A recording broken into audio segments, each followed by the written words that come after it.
Chào các bạn, hôm nay mình chia sẻ một chút về cái cách xử lý cái xe Toyota Veloz nó kêu cọt kẹt ở bên cái phụ ấy.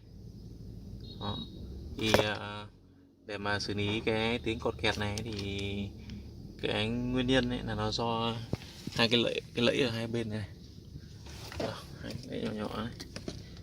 Đó, mọi người thấy cái lẫy nhỏ nhỏ này. Đó. Cái lẫy nhỏ nhỏ này. Đó. Thì mỗi lần mà đi vào đường sóc cái này nó bắn ra bắn vào này. Đó. Xong nó sẽ cắm vào cái lỗ, nó cắm vào cái lỗ xuống vị trí này. Đó. Đó. Nó gây ra tiếng. Thì bây giờ để xử lý thì mình sẽ sử dụng mấy cái này là nó dạng cái đề can. Đấy, thì cái kích thước đề can này khoảng cái bản rộng này khoảng là 10 này. Đó. Bây giờ mình sẽ bóc này ra, mình sẽ dán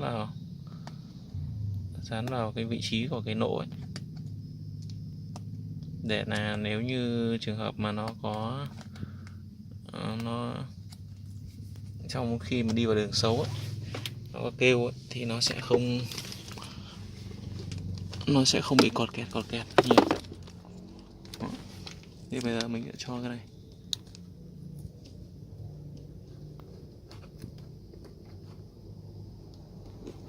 vào nỗ này, sau đấy giờ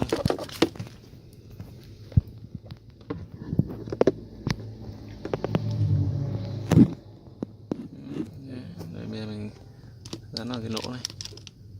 Mình sẽ dán này xuống. Đó. Một vị trí này, mình sẽ dán cả hai bên nhé, các bạn đã dán cả hai bên. Đó. Này là mình dán một đầu tiên này.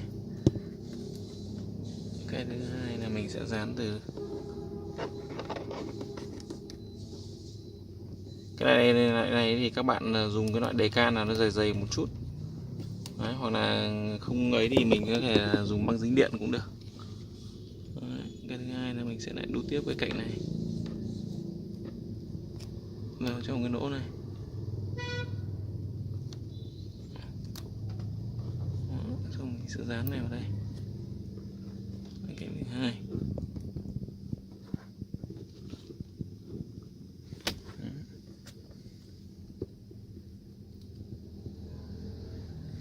Tiếp theo là cái thứ ba thì mình sẽ dán từ trên xuống. Cái ba mình sẽ cho nó này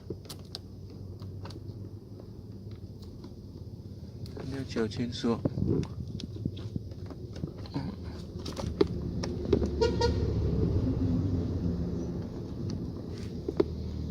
Đấy, bây giờ mình dán này nhá. Đấy, và cái thứ tư này.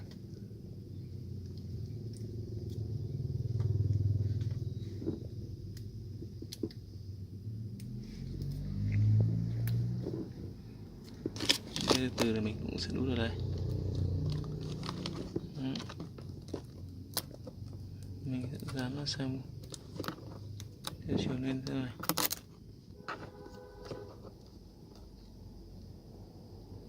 Nếu như nó có bị ok. Đó. Tiếp theo là mình dán nốt bên này, mình cũng làm tương tự này. Đó. Bên này mình cũng sẽ dán tương tự như thế. Đó. Hơi tối để mình cho lại cái đèn. Đó. Các bạn cũng dán tương tự như thế. Mình sẽ dán cả 4 cái góc của cái lỗ này. Đấy, thì bây giờ là cái này nó sẽ không, khi mà di chuyển vào cái đường xấu ấy, thì cái này nó sẽ không bị va đập và nó không phát ra tiếng kêu cạch nhỉ. Đó. Nó mở cũng được dễ.